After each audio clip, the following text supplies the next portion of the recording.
Well, day 9 of the battle between Israel and militants in Gaza has come and gone with still no sign of a ceasefire.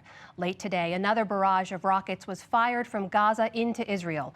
Overall, the two sides report more than 200 Palestinians and a dozen Israelis killed to date, and at least one person died today in the West Bank. John Yang has our report.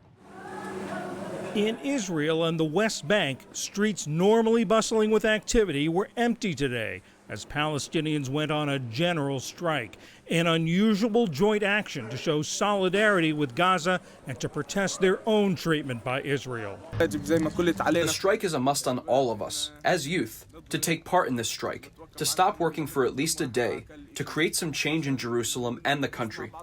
Hundreds of thousands gathered in central squares, waving Palestinian flags. This is reflecting the common struggle of Palestinians, not only against apartheid, but it is also a voice of solidarity with our people who are being bombarded now in Gaza. Tensions flared when Israeli soldiers moved to disperse crowds. On the West Bank, they fired tear gas canisters at protesters who had been burning tires. In East Jerusalem's Sheikh Jarrah neighborhood, police fired stun grenades and deployed a water cannon. This as the Israeli military operations against Hamas militants in Gaza maintain their steady pace. This morning, desks, chairs, and books from a Gaza City University building lay scattered over a pile of rubble. Next door, Jamal Herzallah and his family cleaned up the damage to their home. Israeli forces had given them 5 minutes notice of the attack, just enough time to escape. What's this at the hour of 5:30 in the morning? The people were still sleeping. The plane struck our street, our lives. We had no idea where we wanted to go or where to run. In Rafah, to the south, residents said an Israeli tank shell started a massive fire at a paint factory. 2 million Palestinians in Gaza have been caught in a crossfire that broke out last week when Hamas, which controls the territory, began firing rockets into Israel.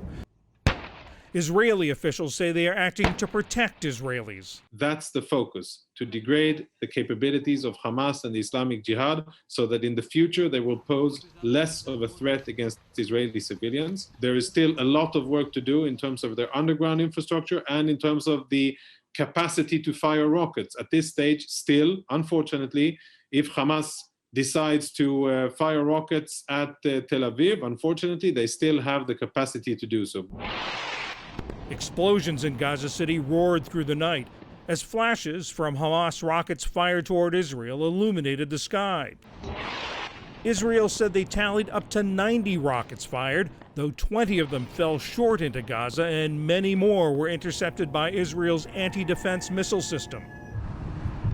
Rockets that did get through this afternoon struck a farm in southern Israel. Police say 2 Thai workers were killed. And a building in the coastal city of Ashdod also suffered a hit. More violence as international efforts to broker peace stalled again. While traveling in Denmark, U.S. Secretary of State Antony Blinken said diplomatic efforts behind the scenes are ongoing. Our goal remains to bring the current cycle of violence to an end as quickly as possible, and then bring the parties back to the work of building lasting stability. A goal that doesn't appear to be in sight as Israeli military officials say they expect operations in Gaza to continue for days to come. For the PBS NewsHour, I'm John Yang.